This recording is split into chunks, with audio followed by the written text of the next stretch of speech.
Tribuners perayaan Hari Patimura anak adat negeri Tohaha berkumpul di Rumah Tua Aipasa.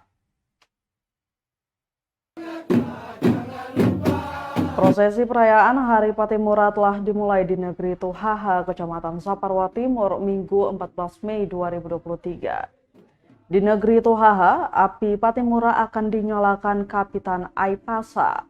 Prosesi perayaan dimulai dari Rumah Tua Aipasa tepat pukul 1 waktu Indonesia Timur. Anak-anak adat dipanggil dengan tiupan bia dan tifa. Setelah seluruh anak adat berkumpul, dilanjutkan dengan cakalele ke Baileo Negeri. Pantauan tribunamon.com, anak adat mengenakan pakaian berwarna hitam dan merah. Tak lupa kain merah dan lenso berang diikat. Api Patimura nantinya akan dinyalakan di Gunung Saniri, tempat para kapitan memantau penjajah.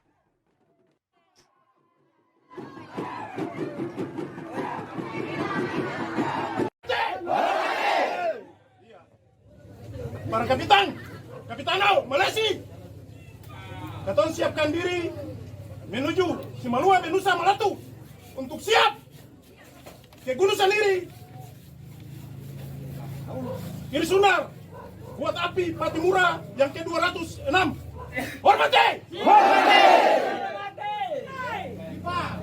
Sebelum katon berangkat, Kapitan Bolatu akan bawa katon dalam doa.